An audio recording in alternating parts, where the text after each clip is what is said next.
Hello friends, तो class 9th का जो न्यू साइंस है एक्सप्लोरेशन, उसका थर्ड चैप्टर टिश्यू हम लोग फर्स्ट पार्ट कंप्लीट कर चुके हैं। तो टिश्यू इन प्लांट्स ऑलरेडी हम लोग पढ़ चुके हैं। तो आज हम लोग कवर करेंगे टिश्यू इन एनिमल्स। तो एनिमल्स में किस टाइप्स के टिश्यू होते हैं उस सारे पॉइंट्स को आज के लेक्चर में कवर करेंगे। तो चलिए स्टार्ट करते हैं। और जितना इजी वे में हम लोग प्लांट्स वाला समझे थे टिश्यू, अब हम लोग समझेंगे एनिमल वाला टिश्यू। तो देखिए, एनिमल जो टिश्यू है वो हमारा 4 टाइप्स का होगा। तो एनिमल टिश्यू हम लोगों को जो है वो कितना टाइप्स का हो जाएगा? 4 टाइप्स का। अब ये 4 टाइप्स को हम लोग डिटेल में पढ़ेंगे। ओवरऑल हम लोग पहले इसको समझ लेते हैं और इसी को हम लोग पार्ट बाय पार्ट पढ़ेंगे। देखिए, अगर हम एनिमल टिश्यू का बात करेंगे तो ये 4 टाइप्स के होते हैं। एक होता है आपका इप्थेलियल टिश्यू, एक होता है आपका कनेक्टिव टिश्यू, तीसरा होता है मस्कुलर टिश्यू और फोर्थ होता है आपका नर्वस टिश्यू। अब क्या क्या होता है उसको समझ लीजिए। देखिए, इप्थेलियल टिश्यू को हम लोग बोलते हैं कवरिंग टिश्यू। मतलब ये जो भी आप बॉडी देख रहे हैं, हम लोगों का जो बॉडी है उसके ऊपर जो स्किन है, मतलब आउटर कवरिंग हो गया, ये आपका इप्थेलियल टिश्यू हो गया। या जितने भी इंटरनल ऑर्गन है वो आपका ओसोफेगस हो जाए तब, मतलब फूड पाइप हो जाए तब, स्टोमेक हो तब, या इंटेस्टाइन हो तब, या कोई भी ऑर्गन आप देख रहे हैं उसके ऊपर जो बाहरी कवरिंग होता है, बाहरी जो लाइनिंग होता है, वो आपका किसका बना होता है? इप्थेलियल टिश्यू का बना होता है। तो याद रखिएगा, सिंपल याद रखना, ये आउटर कवरिंग हो गया। तो किसी भी ऑर्गन का या बाहरी जो बॉडी हम लोग का पूरा, उसका जो आउटर कवरिंग होता है वही होता है आपका इप्थेलियल टिश्यू। क्लियर है? तो ये आपका स्किन हो गया, ठीक है, माउथ का लाइनिंग हो गया, ओसोफेगस हो गया जिसको हम लोग फूड पाइप बोलते हैं, स्टोमैक हो गया, इंटेस्टाइन हो गया, ग्लैंड्स हो गया। इसका जो लाइनिंग है, इसका जो कवरिंग है, that is called epithelial tissue. Connective tissue, नाम ही है कनेक्टिव टिश्यू। ऐसा टिश्यू जो दो टिश्यू को कनेक्ट करता है या दो बॉडी पार्ट्स को कनेक्ट करता है, वैसे टिश्यू को हम लोग बोलते हैं कनेक्टिव टिश्यू। याद रखिएगा, दो टिश्यू को जोड़ सकता है, कनेक्ट कर सकता है, या दो पार्ट्स को यह कनेक्ट करता है, वैसे टिश्यू को हम लोग कनेक्टिव टिश्यू बोलते हैं। जैसे आपका जो ब्लड है ये आपका कनेक्टिव टिश्यू है, क्योंकि ब्लड जो है हर एक पार्ट से जुड़ा होता है। कोई ऐसा आपका ऑर्गन नहीं होगा, कोई पार्ट्स नहीं होगा जहां पे ब्लड का फ्लो नहीं हो। उसी तरह बोन हो गया, बोन जो है पूरे बॉडी में हम लोग का लगभग हर एक जगह आपको बोन मिल जाएगा। ये बोन जो है पूरे बॉडी को कनेक्ट कर रहा है, इसलिए ब्लड को भी हम लोग कनेक्टिव टिश्यू बोलेंगे। और जो आपका बोन है वो भी पूरा बॉडी से जुड़ा हुआ है, इसलिए उसको भी हम लोग कनेक्टिव टिश्यू बोलेंगे। उसके अलावा छोटा छोटा पार्ट्स होता है, कार्टिलेज हो गया आपका, टेंडन्स हो गया, लिगामेंट्स हो गया, ये सब आपका क्या होता है? कनेक्टिव टिश्यू, क्योंकि इनका काम ही होता है बॉडी के पार्ट्स को, टिश्यू को कनेक्ट करना। अगला आपका मस्कुलर टिश्यू, नाम ही है मस्कुलर टिश्यू। ऐसा टिश्यू जो मसल्स में होते हैं ना, तो जो मसल्स वाले टिश्यू है उसको हम लोग मस्कुलर टिश्यू बोलते हैं।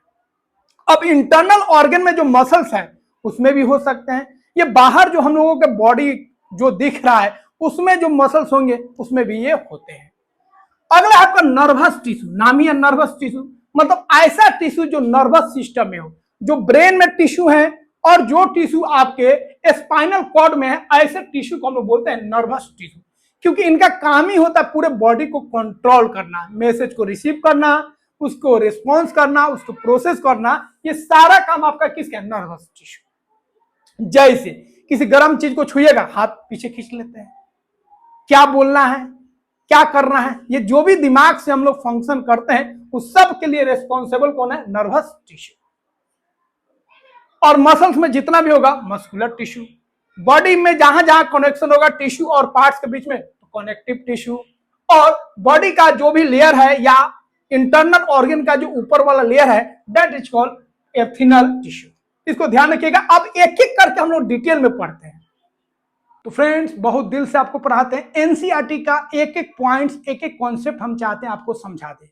ऐसे आपको पढ़ाना चाहते हैं जिससे आपको पूरा जो एनसीईआरटी है सिंपल लगे, एक एक पॉइंट्स आपके दिमाग में छप जाए, जिससे आप किसी वीडियोज को बार बार नहीं देखें। एक बार आप देख लिए, नोट्स बन गया, पूरा फाइनल हो गया, फिर कभी जरूरत पड़े तो देख लीजिए, बार बार मत देखिए और नोट्स को रिवाइज कीजिए, पूरा आपका सिंपल हो जाएगा। तो एक एक टर्म को हम समझाते हैं, थोड़ा समय ज्यादा लग सकता है बट हर एक कॉन्सेप्ट आपको समझ में आएगा, क्योंकि एनसीईआरटी का जो टर्मिनोलॉजी होता है बहुत ही टफ होता है, उसको अगर समझ गए तो पूरा एनसीईआरटी आपको इजी लगेगा। और मेरा जो नोट्स होता है पूरा एनसीईआरटी बेस्ड होता है, ठीक है। तो वीडियो को जरूर लाइक कीजिएगा दिल से, और दिल से चैनल को सब्सक्राइब कर लीजिएगा। और चैनल का ऐप आ गया है, उसको आप जरूर डाउनलोड कर लीजिएगा। तो डिस्क्रिप्शन में लिंक दे दिए हैं, वहां से आप उसको डाउनलोड कर लीजिएगा। और पूरे दिल से पढ़ा रहे हैं, इसलिए आप भी दिल से सपोर्ट कीजिए।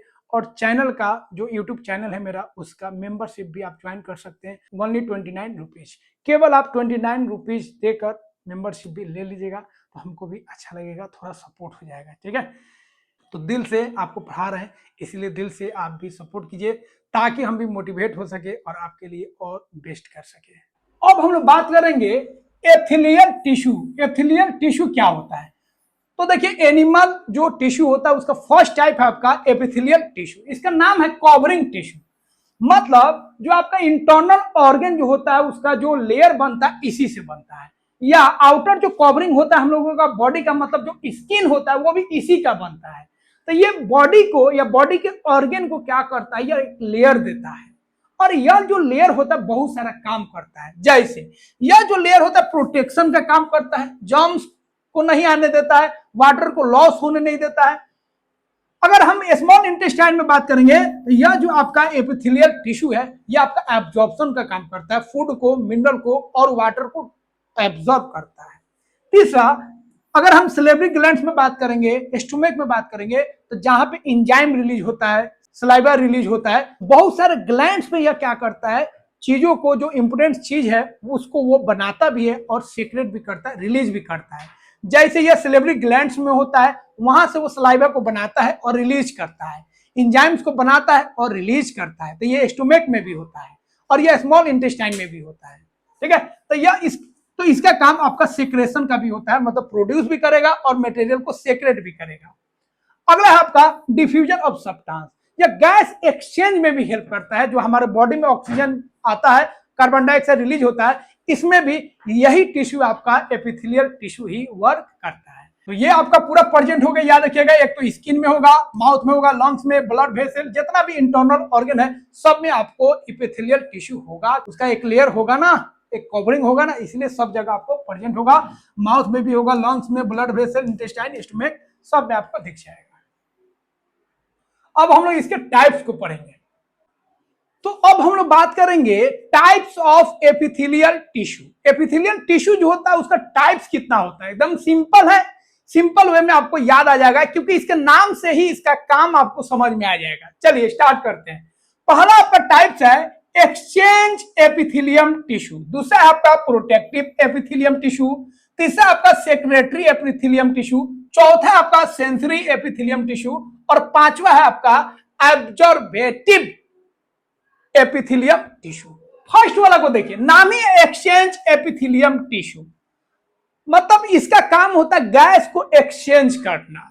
तो एक्सचेंज एपिथेलियम टिश्यू का काम ही है गैस को एक्सचेंज करना। अब गैस एक्सचेंज कहां पे होता है? ब्लड वेसल में होता है और दूसरा आपका लंग्स में होता है। तो यह जो टिश्यू है प्रेजेंट होगा, याद रखिएगा, एक लंग्स में और एक आपका ब्लड वेसल में। तो लंग्स में और ब्लड वेसल में ये प्रेजेंट होता है। काम समझ गए? अब इसका स्ट्रक्चर कैसे होता है? अब गैस को एक्सचेंज करना है, अगर लेयर मोटा होगा, मल्टी लेयर अगर टिश्यू होगा, वहां का सेल अगर मल्टी लेयर होगा तो दिक्कत होगा। तो वहां का जो लेयर होता है आपका सिंगल लेयर होता है, ध्यान रखिएगा। और सेल अगर टिश्यू अगर मोटा होगा तो दिक्कत होगा। तो वहां जो होगा, याद रखिएगा, एक तो आपका सिंगल लेयर होगा, ठीक है, और सेल जो होगा आपका थिन होगा और फ्लैट होगा। थिन भी होगा, पतला भी होगा और फ्लैट होगा, तभी तो गैस जो है आसानी से आर पार हो सकेगा, इन और आउट हो सकेगा। कार्बन डाइऑक्साइड बाहर आएगा और ऑक्सीजन अंदर जाएगा। कब? जब आपका सेल जो है फ्लैट होगा। फ्लैट होगा ऐसे, तभी ना इन करेगा। और क्या होगा? थिन होगा। दूसरा, मल्टी लेयर होगा कि सिंगल लेयर होगा? सिंगल लेयर होगा। तो ये स्ट्रक्चर जो है काम के बेसिस पे है, क्योंकि ऑलरेडी हम लोग पढ़ चुके हैं, जो सेल होता है या टिश्यू जो होता है उसका स्ट्रक्चर भैया डिपेंड करता है वो कैसा काम कर रहा है। जैसा काम करेगा वैसा ही स्ट्रक्चर वो कर लेता है। हम लोग भी जो जैसा काम करता है वैसा ही अपना ड्रेस पहनता है। डॉक्टर जो होगा डॉक्टर वाला ड्रेस पहनता है, पुलिस जो होगा वो अपना ड्रेस कोड अलग रखता है, इंजीनियर जो होगा वो अलग अपना ड्रेस कोड रखता है। टीचर हम लोग हो गए, कोई भी कैजुअल हम लोग पहन लेते हैं। स्कूल में जब जाते हैं तो पूरा फॉर्मल होके जाना पड़ता है। तो कहने का सेंस है फंक्शन पे डिपेंड करेगा सेल या टिश्यू का स्ट्रक्चर। पहला पॉइंट क्लियर हो गया। दूसरा हम लोग बात करेंगे प्रोटेक्टिव एपिथेलियम। नाम ही है इसका प्रोटेक्टिव एपिथेलियम, मतलब ये प्रोटेक्शन करेगा। मतलब यह क्या होगा, आपका आउटर कवरिंग होगा। क्या होगा, आउटर कवरिंग होगा। जैसे स्किन हो गया आपका आउटर कवरिंग, या इनर लाइनिंग का काम करेगा। जो इंटरनल ऑर्गन है उसका यह लाइनिंग होगा, उसका यह एक परत होगा ना। माउथ का हो गया, ओसोफेगस का हो गया, इंटेस्टाइन का हो गया, जो भी इंटरनल ऑर्गन है उसके ऊपर एक लेयर होगा। तो स्किन आपका आउटर कवरिंग हो गया, बाकी जो इंटरनल ऑर्गन है उसको हम लोग लाइनिंग बोलेंगे। तो लाइनिंग जब भी आए तो समझ जाएगा वो लेयर का बात करता है, ठीक है। तो ये जो प्रोटेक्टिव एपिथेलियम है ये आपका हो गया कवरिंग हो गया, आउटर भी हो सकता है और लाइनिंग वाला भी हो सकता है। लाइनिंग मतलब इंटरनल ऑर्गन के लिए वो बात कर रहा है, और आउटर कवरिंग मतलब स्किन हो गया। अब इसका काम क्या होगा भैया, अब स्किन जो है या जो इंटरनल ऑर्गन का जो परत है, जो लेयर है, वो क्या करता है, उसको सेव करता है, उसको जर्म से बचाता है, उसको इंजरी से बचाता है, उसको जर्म से बचाता है, और वाटर लॉसिंग से भी उसको बचाता है। तो यह जो आपका प्रोटेक्टिव एपिथेलियम है वह जो है प्रोटेक्ट करेगा इंजरी से, जर्म से और वाटर लूजिंग से। अब यह जो होगा इसका स्ट्रक्चर कैसा होना चाहिए, प्रोटेक्टिव एपिथेलियम का स्ट्रक्चर कैसा होना चाहिए। तो जब भी हम सेफ्टी का बात करते हैं तो एक लेयर नहीं होता है, क्योंकि एक लेयर डैमेज हो जाए तो क्या होगा, तो यह जो होगा मल्टी लेयर होगा। अगर बाहरी लेयर में थोड़ा सा डैमेज भी हो जाता है तो अंदर वाला उसको प्रोटेक्ट रखेगा। तो याद रखिएगा यह जो होता है आपका मल्टी लेयर होता है। इसका जो सेल होता है वो भी फ्लैट होता है लेकिन टाइटली पैक्ड होता है। पूरा तो टाइटली पैक्ड ही होगा, लेकिन यहाँ पे आपको ज्यादा टाइटली पैक्ड मिलेगा। अगर अपर लेयर अगर डैमेज भी हो जाता है, उसमें गड़बड़ी भी आ जाता है, तो इनर लेयर जो है उस ऑर्गन को क्या करेगा, सेफ रखेगा। ये कहां पे प्रेजेंट होगा, स्किन में। दूसरा आपको बताया इंटरनल ऑर्गन का जो लाइनिंग है उसमें, स्टोमक में होगा, इंटेस्टाइन में होगा ना, किडनी में होगा, सब में होगा। अगला है सेक्रेटरी एपिथेलियम। नाम में है सेक्रेटरी एपिथेलियम। ऐसा एपिथेलियम टिश्यू जो कोई चीज को प्रोड्यूस भी करता है और सेक्रेट भी करता है। मतलब वो मटेरियल को बना भी रहा है और उसको निकाल भी रहा है। तो मटेरियल को बनाता भी है और निकालता भी है, वैसे टिश्यू को हम लोग बोलेंगे सेक्रेटरी एपिथेलियम टिश्यू। मतलब ये सेक्रेट करेगा, ठीक है। तो यह जो है आपको प्रोड्यूस भी करता है, बनाता भी है और सेक्रेट भी करता है। जैसे स्वेट हो गया, स्वेट आपका हमारे बॉडी में बनता है, वो निकलता है। फिर सलाइवा हो गया, म्यूकस हो गया, इंजाइम्स हो गया, हार्मोन्स हो गया। अब ये जो भी आपका स्वेट निकल रहा है उसके लिए ग्लैंड्स होता है ना, एक खास पार्ट होता है जहां से वो स्वेट बनता है और वो निकलता भी है। तो उसको हम लोग क्या बोलते हैं, स्वेट ग्लैंड्स बोलते हैं। जहां से सलाइवा निकलता है मुंह में, उस ग्लैंड्स को हम लोग क्या बोलते हैं, सलाइवरी ग्लैंड्स बोलते हैं। जहां से इंजाइम निकलता है, इंजाइम आपका कहां कहां से निकलता है, स्टोमक में भी इंजाइम निकलता है, इंटेस्टाइन में भी आपका इंजाइम निकलता है, ठीक है। म्यूकस निकलता है स्टोमक में, और म्यूकस क्या है समझ जाइए, हमारे स्टोमक में एसिड रहता है, ठीक है। एसिड, एसिड बहुत ही खतरनाक होता है। तो स्टोमक का लाइनिंग जो है, लेयर जो है खराब हो सकता है, तो यही म्यूकस उसको बचाता है। ये म्यूकस अलग अलग फॉर्म में हमारे बॉडी में पाया जाता है, और जो नाक से निकलते रहता है वो भी क्या हो गया, एक टाइप का आपका म्यूकस हो गया। अब इसका स्ट्रक्चर क्या होता है, cells are specialized to produce substance. Cells ऐसे स्पेशलाइज्ड होते हैं जो कुछ चीजों, जो ऐसे चीजों को प्रोड्यूस करते हैं, सेक्रेट भी करते हैं और प्रोड्यूस भी करते हैं और सेक्रेट भी करते हैं। सेल्स का शेप यहां पे याद रखिएगा, वो क्यूबॉइडल शेप का भी हो सकता है और कॉलम शेप का भी हो सकता है। क्यूबॉइडल शेप का भी हो सकता है और वो कॉलम शेप का भी हो सकता है। मतलब वो इस शेप का भी हो सकता है, ठीक है, क्यूबॉइडल शेप का भी हो सकता है, या वो कॉलम शेप का भी ऐसे भी हो सकता है, ठीक है। क्लियर हो गया। तो नाम से ही आप उसका स्ट्रक्चर जान लीजिएगा, और नाम से ही कहां पे रहता है ये भी क्लियर हो गया। सेक्रेटरी एपिथेलियम, जो सेक्रेटरी ग्लैंड्स हो गया, स्वीट ग्लैंड्स हो गया, सिलेवरी ग्लैंड्स हो गया, स्टोमक लाइनिंग हो गया, यहाँ पे ये सब प्रेजेंट होते हैं। प्रोडक्शन भी होता है और सेक्रेशन भी होता है। अगला है आपका सेंसरी एपिथेलियम। नाम में है सेंसरी एपिथेलियम। ऐसा एपिथेलियम टिश्यू जो सेंस करता है। तो हम लोग कहां कहां से सेंस करते हैं, एक तो नोज से हम लोग सेंस करते हैं ना, एक तो हम लोग टोंग से सेंस करते हैं, और एक ईयर से हम लोग क्या करते हैं, सेंस करते हैं। देखना नहीं है, सेंस करना। तो नोज से हम लोग सेंस किए, ठीक है, टोंग से हम लोग सेंस किए, और ईयर से हम लोग क्या करते हैं, सेंस करते हैं। तो यहां पे आपका स्पेशल टाइप का टिश्यू होता है जिसका काम ही होता है सेंस करना, स्मेल करना, टेस्ट देखना, हेयरिंग करना और बॉडी को बैलेंस रखना। तो सेंसरी एपिथेलियम का काम है स्मेल का, टेस्ट का, हेयरिंग का, बॉडी को बैलेंस रखने का। ठीक है, और ये कहां कहां पे होगा? जहां पे सेंस हम लोग करते हैं, नोज हो गया, टोंग हो गया, इनर ईयर हो गया, कान के अंदर जो है। ठीक है, अब यहां पे इसका स्ट्रक्चर कैसा होता है जिसकी वजह से ये सेंस करते हैं? तो याद रखिएगा, हेयर लाइक स्ट्रक्चर होता है। तो इनमें क्या होता है? हेयर लाइक स्ट्रक्चर होता है जिसको हम लोग सीलिया बोलते हैं। क्या बोलते हैं? सीलिया। यह एक एंटीना की तरह होता है। जिस तरह 2G हो, 3G हो, 4G हो, 5G हो ना, उसको एंटीना द्वारा आता है, फास्टली आता है। जैसे बड़ा बड़ा टावर है, वो लाइक क्या है? एंटीना ही तो है। या घर में हम लोग पहले एंटीना लगाते थे, एंटीना का काम होता है सिग्नल को पकड़ना। उसी तरह यह जो आपका सीलिया है, यह आपका रिसेप्टर का काम करता है। यह सराउंडिंग का जो सिग्नल होता है उसको यह डिटेक्ट कर लेता है, पहचान लेता है और उसको सेंस कर लेता है, टेस्ट के बेसिस पे, स्मेल के बेसिस पे और हेयरिंग के बेसिस पे। अगला है आपका एब्जॉर्बेटिव एपिथेलियम। नाम ही है, देखिए, एब्जॉर्बेटिव एपिथेलियम। ऐसा एपिथेलियम जो एब्जॉर्प्शन का काम करता है। और बॉडी में हम लोग पढ़ चुके हैं एब्जॉर्प्शन कहां पे होता है? स्मॉल इंटेस्टाइन में होता है। एब्जॉर्प्शन किसका होता है? जो डाइजेस्टेड फूड है वो आपका एब्जॉर्ब होता है, वाटर का एब्जॉर्प्शन होता है, मिनरल का एब्जॉर्प्शन होता है। तो यह एब्जॉर्प्टिव जो एपिथेलियम टिश्यू है, यह आपका कहां पे पाया जाएगा? स्मॉल इंटेस्टाइन में। इसका काम क्या है? चीजों को एब्जॉर्ब करना ना, डाइजेस्टेड फूड को एब्जॉर्ब करना, वाटर और मिनरल को एब्सॉर्ब करना। याद रखिएगा, तो ये आपका स्मॉल इंटेस्टाइन में हो गया। ठीक है, इसमें जो सेल होता है ना, याद रखिएगा, ये आपका फिंगर लाइक स्ट्रक्चर होता है। इस तरह पिलर टाइप का स्ट्रक्चर होगा। तो स्मॉल इंटेस्टाइन में फिंगर लाइक प्रोजेक्शन होता है, इसी को आप बोल सकते हैं। ठीक है, टॉल होगा और पिलर लाइक स्ट्रक्चर होगा। इसका काम होता है जो फूड है, जो वाटर है, जो मिनरल, उसको सोखना, उसको एब्सॉर्ब करना। अब आप खुद बोलिए, अगर वो फ्लैट रहता तो यहां पे कितना मॉलिक्यूल्स को वो एब्सॉर्ब कर पाएगा? बहुत कम। लेकिन अगर ऐसे ऐसे स्ट्रक्चर है तो ज्यादा से ज्यादा, ठीक है, पार्टिकल्स को एब्सॉर्ब कर सकता है। देखिए, तो इस स्ट्रक्चर से क्या होता है? उसका जो एब्जॉर्प्शन पावर है स्मॉल इंटेस्टाइन का, वो बढ़ जाता है।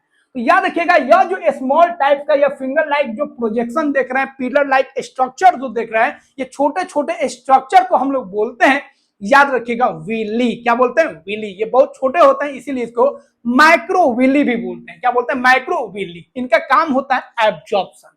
अब माइक्रोविली बहुत सारे होते हैं ना, इसके कारण क्या होता है? सरफेस एरिया ज्यादा हो जाता है और ये अधिक से अधिक सब्सटेंस को एब्जॉर्ब कर लेते हैं। तो याद रखिएगा, इनमें जो एब्जॉर्प्शन हो रहा है वो किस स्ट्रक्चर के कारण? माइक्रोविली के कारण। माइक्रोविली क्या होता है? फिंगर लाइक स्ट्रक्चर होता है, पिलर लाइक स्ट्रक्चर होता है, उठा होता है स्ट्रक्चर, और यह सरफेस एरिया को बढ़ा देता है, जिससे ज्यादा से ज्यादा एब्जॉर्प्शन होता है स्मॉल इंटेस्टाइन में।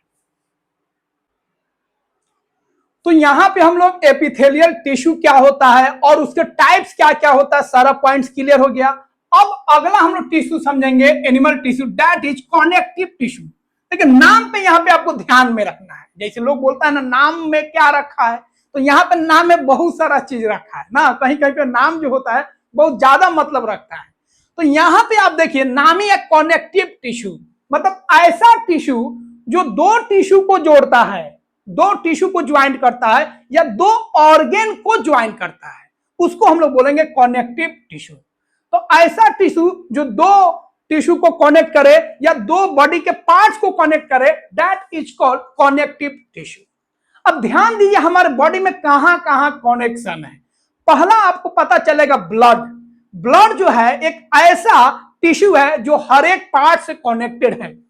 भाई, ब्लड जहां पे नहीं पहुंचेगा वो सेल ही डेड हो जाएगा। तो जब सेल ही डेड हो जाएगा तो टिश्यू कैसे रहेगा? तो जो ब्लड है आपका बॉडी के हर एक पार्ट से कनेक्टेड है। दैट मीन्स जो आपका ब्लड है वो आपका कनेक्टिव टिश्यू हो गया।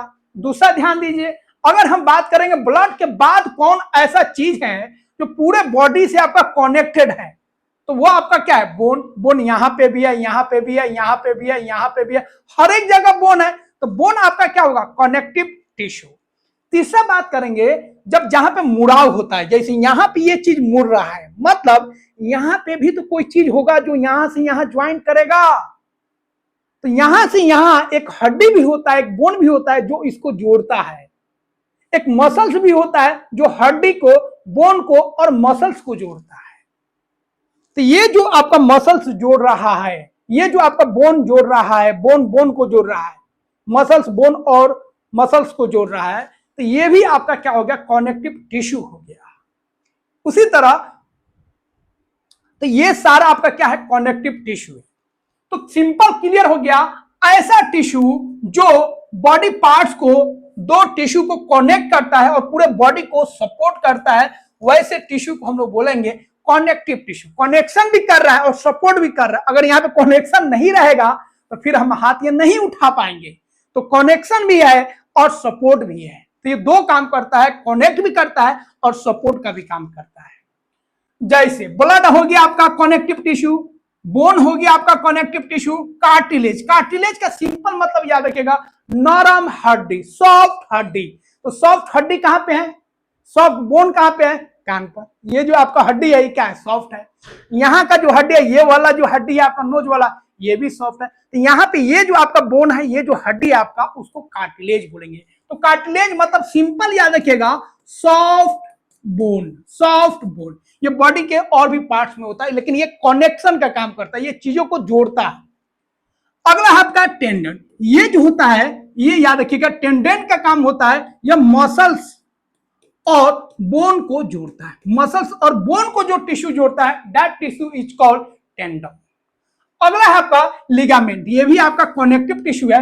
यह क्या करता है, बोन को बोन से कनेक्ट करता है, बोन टू बोन, बोन को बोन से कनेक्ट करता है। वैसे टिश्यू को हम लोग क्या बोलेंगे, लिगामेंट बोलेंगे।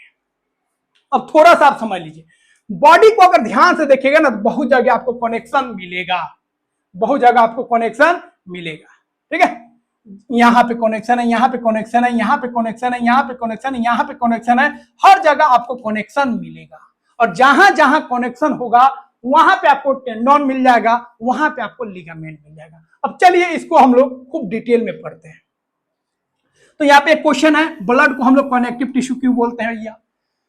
तो ब्लड जो है एक फ्लूइड होता है जो बॉडी के हर एक पार्ट से कनेक्टेड होता है, so it is called as connective tissue. अगला है आपका ब्लड का कंपोनेंट। तो देखिए, ब्लड को अगर आप देखिएगा, ठीक है, ब्लड को अगर आप ध्यान से देखिएगा तो इसमें दो पार्ट्स होता है। एक पार्ट्स आपका फ्लूइड वाला होता है, कौन वाला, फ्लूइड वाला। एक आपका फ्लूइड वाला पार्ट्स होता है, दूसरा आपका सेल वाला पार्ट होता है। इसी सेल में आपका WBC आएगा, RBC आएगा, प्लेटलेट्स आएगा, मतलब जितना सेल है वो सब आ जाएगा आपका। दूसरा होता है फ्लूइड। इस फ्लूइड में क्या होगा भैया, इस फ्लूइड में सारा आपका जो भी डिजोल्व मटेरियल है ना, डाइजेस्टेड फूड है, वो इसमें होगा, वाटर होगा 19% प्लस होगा, ठीक है, आपका सॉल्ट होगा, प्रोटीन होगा, कैल्शियम होगा, जितना भी चीज है सब इसमें होगा। आपका ब्लड का दो पार्ट हो गया, आपका एक फ्लूइड वाला पार्ट और एक हो गया आपका सेल वाला पार्ट। फ्लूइड वाला जो पार्ट है आपका, जिसमें बहुत सारा मटेरियल उसमें घुला हुआ है, डिजोल्व है, ठीक है, मिक्स है, इस फ्लूइड वाला पार्ट को हम लोग बोलते हैं प्लाज्मा। क्या बोलते हैं, प्लाज्मा। ठीक है, यह प्लाज्मा जो होगा आपका येलो कलर का होता है, येलो कलर का। ठीक है, तो मेडिकल में कभी गए होंगे तो आपको येलो येलो दिखता होगा, ये आपका यही है। जो किसी पेशेंट को प्लाज्मा का कमी हो जाता है तो उसको दिया जाता है। ठीक है, और किसी को WBC का, RBC का, प्लेटलेट्स का कमी हो जाता है तो उसको अलग से दिया जाता है। ठीक है, WBC का इसे सुई द्वारा दिया जाता है, RBC तो ब्लड में ही पूरा आपका मिल जाएगा, प्लेटलेट्स को भी अलग से दिया जाता है। जैसे डेंगू के केस में प्लेटलेट्स कम हो जाता है तो उसको पार्टिकुलरली क्या दिया जाता है, प्लेटलेट्स दिया जाता है। कभी कभी प्लाज्मा का जरूरत है तो प्लाज्मा दिया जाता है। तो ये जो प्लाज्मा है आपका, ये आपका 55% होता है और ये आपका सेल लगभग आपका 45 हो गया। तो ये आप मोटा मोटी बात याद रखिएगा। ठीक है, अब आते हैं इसके कंपोनेंट। तो यह जो आप सेल वाला पार्ट देख रहे हैं, जो बॉडी के लिए बहुत ही इंपोर्टेंट है, इसका तो इंपोर्टेंस है ही, इसका बहुत ज्यादा इंपोर्टेंस है। अब ब्लड का कंपोनेंट सेल वाला अगर हम बात करेंगे तो 3 टाइप्स का हो जाएगा, एक RBC, एक WBC, एक प्लेटलेट्स। देखिए RBC जो होता है ना, इसमें होता है आयरन, मतलब आरबीसी जो होता है हेमोग्लोबिन को कैरी करता है और उस हेमोग्लोबिन में होता है आयरन, याद रखिएगा। और हेमोग्लोबिन जो होता है उसका काम होता है ऑक्सीजन को कैरी करना। तो आरबीसी का फुल फॉर्म याद रखिएगा, रेड ब्लड सेल, ठीक है। इसके वजह से आपका कलर जो होगा ब्लड का रेड दिखता है, क्योंकि ये रेड पिगमेंट होता है। इसमें हेमोग्लोबिन होता है जिसका काम होता है ऑक्सीजन को कैरी करना, क्योंकि इसमें होता है आयरन, याद रखिएगा।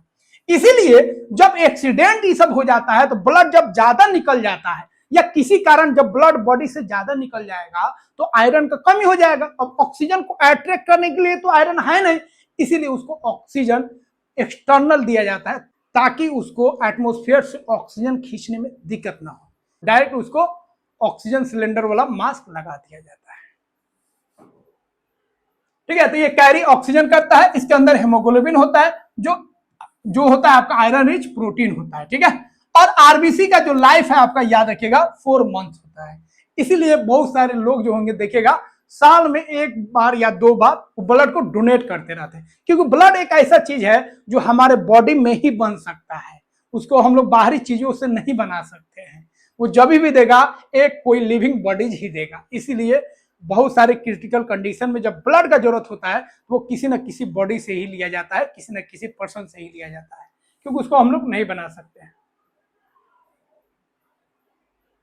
अगला आपका डब्ल्यूबीसी, व्हाइट ब्लड सेल। देखिए इसका काम है इन्फेक्शन से लड़ना, डिजीज से लड़ना। तो इन्फेक्शन से लड़ने का काम है आपका डब्ल्यूबीसी का, ठीक है। अब क्या होता है, इन्फेक्शन के दौरान कहीं पे आपको इन्फेक्शन होता है ना, तो वहां पे आपको रेड टाइप्स का बन जाता है, कभी कभी पस बनने लगता है। तो यह जो पस बन रहा है ना, वही आपका क्या है, डब्ल्यूबीसी है। तो during infection area becomes red. जब भी इन्फेक्शन होगा ना, वहां पे आपको रेड टाइप का हो जाएगा, येलो टाइप का हो जाएगा, स्वेलिंग कर जाएगा, पस बनने लगेगा, स्वेलन हो जाएगा, पस बनने लगेगा। क्योंकि यह जो पस है आपका वो क्या है, आपका डब्ल्यूबीसी का कलेक्शन है, क्योंकि वहां पर डब्ल्यूबीसी जमा होने लगेगा, कलेक्ट होने लगेगा, और उसी को हम लोग पस बोलते हैं ना। फोड़ने पर या फटता है या डॉक्टर उसको कट करता है, कितना घिनौना लगता है, लेकिन वही आपका डब्ल्यूबीसी है, क्योंकि यही आपके बॉडी को प्रोटेक्ट कर रहा है किससे, इन्फेक्शन से। अगला है आपका प्लेटलेट्स। ये बहुत इंपॉर्टेंट है प्लेटलेट्स, खास तौर पे जब डेंगू हो जाए तब। डेंगू में सडन जो है प्लेटलेट्स बहुत डाउन होने लगता है, और प्लेटलेट्स अगर कम हो गया तो ब्लड आपका क्लॉट नहीं करेगा, कहीं पे अगर कट फट हो जाए क्लॉट नहीं करेगा, याद रखिएगा। बहुत मेजर प्रॉब्लम क्रिएट कर देता है, ठीक है। अब यह जो है हेल्प करता है ब्लड क्लॉटिंग में, ब्लड को क्लॉट करने में हेल्प करता है, क्योंकि जब भी कहीं पे कट फट हो जाता है तो थोड़ा देर बाद खून जो है रुक जाता है। उसको प्रेस कर दीजिए, या नहीं भी प्रेस करते हैं तो थोड़ा समय बाद वो रुक जाएगा, क्योंकि एक्सीडेंटल केस कभी कभी हो जाता है, आप कुछ नहीं कर पाइएगा, फिर भी ब्लड जो है एक जगह रुक जाता है। अगर ज्यादा ब्लड निकल गया तो फिर क्रिटिकल कंडीशन हो ही जाएगा। तो ब्लड को क्लॉट करने में कौन हेल्प करता है, याद रखिएगा प्लेटलेट्स। और विटामिन में कौन विटामिन काम आता है, विटामिन के, याद रखिएगा। तो जब आपको कहीं कट लग जाए, ठीक है, तो वहां से क्लॉटिंग जो होता है ब्लड्स का, वो किसके कारण होता है, प्लेटलेट्स के कारण होता है। अगला है आपका connective tissue, that is bone. तो ब्लड के बारे में हम लोग पढ़ लिए, कनेक्टिव टिश्यू। अगला है आपका बोन। तो पूरे बॉडी में जो हार्ट सब्सटेंस हम लोग देख रहे हैं, जो हमारे बॉडी को सपोर्ट कर रहा है, मूवमेंट में हेल्प कर रहा है, अगर बोन नहीं रहे तो क्या हम लोग खड़े रह पाएंगे? अगर पैर में से बोन हट जाए तो खड़े रह पाइएगा, नहीं रह पाएगा। इसमें से बोन हट जाए तो क्या इसको उठा पाएंगे? कितना भी मसल्स हो जाए, ये डोले शोले कितना भी हो जाए भाई, 6 पैक 8 पैक्स फैमिली पैक्स जो पैक्स बना ले, अगर उसमें बोन नहीं रहेगा तो फिर ये जो है कोई भी मूवमेंट है, डांस है, शक्तिमान है, कुछ भी नहीं कर पाएगा, तो मूवमेंट ही रुक जाएगा। तो ये मूवमेंट में हेल्प कर रहा है, दूसरा सपोर्ट भी आपको कर रहा है, ठीक है। तो ये आपका क्या होता है, हार्ड और रिजिड होता है, ये आपको स्ट्रेंथ देता है, सपोर्ट देता है, और जो इंटरनल ऑर्गन है उसको ये क्या करता है, प्रोटेक्ट भी करता है। क्योंकि अगर बोन नहीं रहता, कोई एक फेट मारता बस आर पार कर देता ना, लेकिन यही बोन है जो हम लोगों को सेफ रखता है, इंजरी से बचाता है। अब इसके मैट्रिक्स जब भी आए ना, मैट्रिक्स याद रखिएगा, मैट्रिक्स मतलब होता है फ्लूइड, उसके अंदर जो फ्लूइड है, उसके अंदर जो लिक्विड है, ठीक है, इसे डरिएगा नहीं। तो आपका जो बोन है उसके अंदर जो मैट्रिक्स है, उसके अंदर जो फ्लूइड है, उसके अंदर कैल्शियम और फास्फोरस होता है। उसके अंदर क्या होगा? कैल्शियम और फास्फोरस। तो बोन का मतलब ही होता है, बोन किससे बनता है? कैल्शियम से और फास्फोरस से। दोनों चीज याद रखिएगा। ज्यादा आपका क्या होगा? कैल्शियम होगा और फास्फोरस का भी अमाउंट होता है। ठीक है, तो आपको बहुत टाइप्स का बोन आप देख सकते हैं बॉडी में। अगला आपका कार्टिलेज, ये बहुत इंपॉर्टेंट है। कार्टिलेज क्या होता है? ये सॉफ्ट होगा और फ्लेक्सिबल होगा। सॉफ्ट होगा, फ्लेक्सिबल होगा। फ्लेक्सिबल क्यों होगा? क्योंकि ये यहां पे रहता है, जहां जहां ज्वाइंट होगा वहां पे आपको दिख जाएगा। यहां पे दिख जाएगा, जो नी है वहां पे आपको दिख जाएगा, क्योंकि इसको स्ट्रेच भी होना है और आपको कॉन्ट्रैक्ट भी होना है। तो ये कॉन्ट्रैक्शन और एक्सपेंशन दोनों में आपका रोल अदा कर रहा है। इसलिए यह जो होगा आपका सॉफ्ट होगा और फ्लेक्सिबल होगा। बोन आपका हार्ड होगा, रिजिड होगा। ठीक है, लेकिन यह जो होगा आपका कार्टिलेज क्या होगा? याद रखिएगा, यह आपका सॉफ्ट होगा और फ्लेक्सिबल होगा। और इसमें जो मटेरियल होगा, इसके अंदर जो फ्लूइड होगा वो जेली लाइक होगा। अब ये कार्टिलेज कहां होगा? कार्टिलेज को अपने भाषा में हम लोग बोलेंगे सॉफ्ट हड्डी, सॉफ्ट बोन, मुलायम हड्डी। याद रखिएगा, जैसे कान का हड्डी, नाक का हड्डी ना, तो इसको हम लोग क्या बोलेंगे? कार्टिलेज बोलेंगे। यह भैया क्या देता है? फ्लेक्सिबिलिटी देता है। क्वेश्चन बाउंस है, बहुत नरम होता है। ठीक है, ईयर में होगा, नोज में होगा, और बोन जहां पे इंड होगा, बोन जहां जहां ज्वाइंट पे इंड हो रहा है वहां वहां कार्टिलेज होता है। अगला है टेंडन। टेंडन जो होता है, याद रखिएगा, यह जोड़ता है मसल्स को बोन से। ठीक है, तो यह टिश्यू ऐसा होता है जो मसल्स और बोन को कनेक्ट करता है। तो मसल्स और बोन को जो टिश्यू कनेक्ट करता है, दैट इज टेंडन। और जो बोन को बोन से कनेक्ट करेगा उसको बोलेंगे लिगामेंट। याद रखिएगा, बहुत इंपॉर्टेंट है, वेरी वेरी इंपॉर्टेंट। ठीक है, तो टेंडन समझ गए, जो मसल्स को बोन से कनेक्ट करता है उस टिश्यू को हम लोग बोलेंगे टेंडन। ठीक है, और जो आपका लिगामेंट है वो आपका बोन से बोन कनेक्ट करेगा। अब जो टेंडन होगा वो आपका स्ट्रांग होगा। ठीक है, और ये आपका जो होगा वो स्ट्रांग होगा और थोड़ा सा इलास्टिक भी होगा। कौन वाला? लिगामेंट वाला। ठीक है, क्योंकि आपका जो बोन है वो आपका अप और डाउन करेगा, कॉन्ट्रैक्ट और एक्सपैंड करेगा। ठीक है, इसको ध्यान रखिएगा।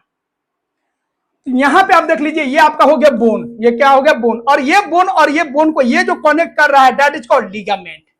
बोन को बोन से कनेक्ट किया, लिगामेंट। ठीक है, और यहां पे देखिए, यहां पे आप देखिए मसल्स को बोन से कनेक्ट करेगा, इसको हम लोग बोलेंगे, इसको हम लोग क्या बोलेंगे? टेंडन बोलेंगे। क्या बोलेंगे? टेंडन। इसको याद रखिएगा, टेंडन, मसल्स टू बोन, और लिगामेंट बोन टू बोन। अगला पॉइंट है टेंडन और लिगामेंट में आपको थोड़ा डिफरेंस ध्यान रखना है। ठीक है, तो टेंडन के बारे में हम लोग जान गए, यह जो होता है आपका मसल्स और बोन को कनेक्ट करता है। लिगामेंट जो होता है यह ऐसा टिश्यू होता है जो आपको बोन को बोन से कनेक्ट करता है। तो देखिए, जो बॉडी का मूवमेंट होता है ना, याद रखिएगा, हम लोग का जो बोन होता है वो मूव नहीं करता है। बोन मूव नहीं करा सकते हैं आप मसल्स को ही आप मूव करा सकते हैं। तो मसल्स जो होता है ना, मसल्स एक्सपैंड करता है और कॉन्ट्रैक्ट करता है। यही कॉन्ट्रैक्शन और एक्सपेंशन जो होता है ना मसल्स का, यही पुश करता है बोन को आगे मूवमेंट के लिए या बैक मूवमेंट के लिए।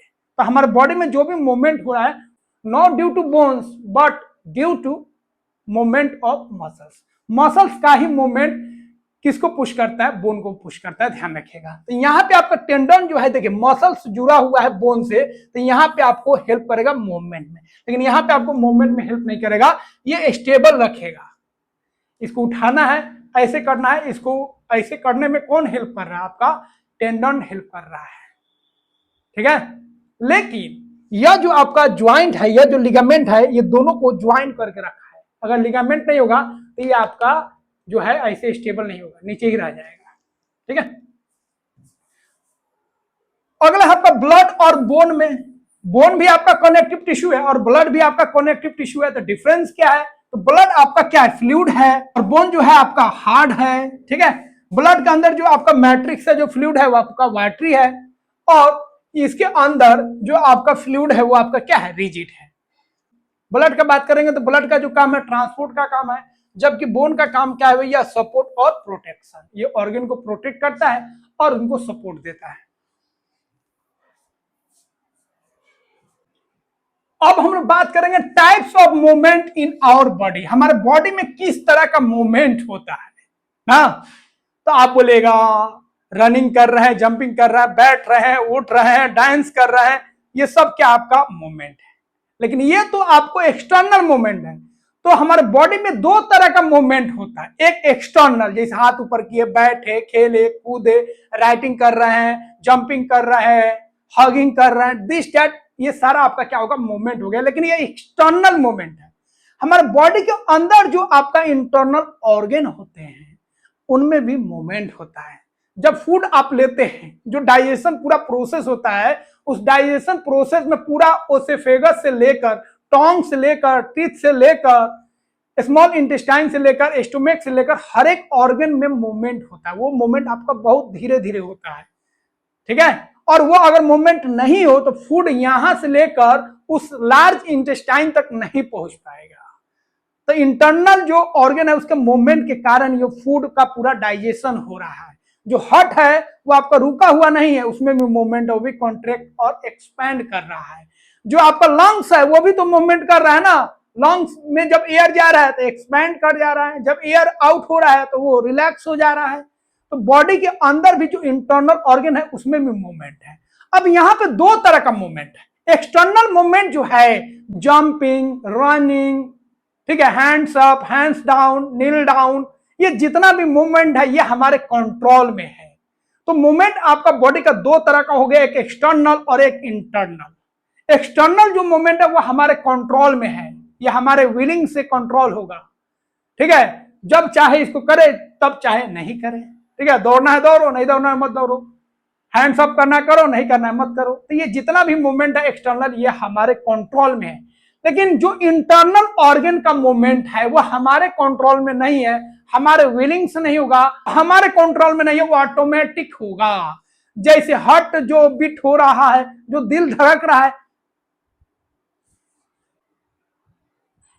साइंस का बात कर रहे हैं, तो जो दिल धड़क रहा है, जो हार्ट बीट हो रहा है, वो आपका ऑटोमेटिक हो रहा है।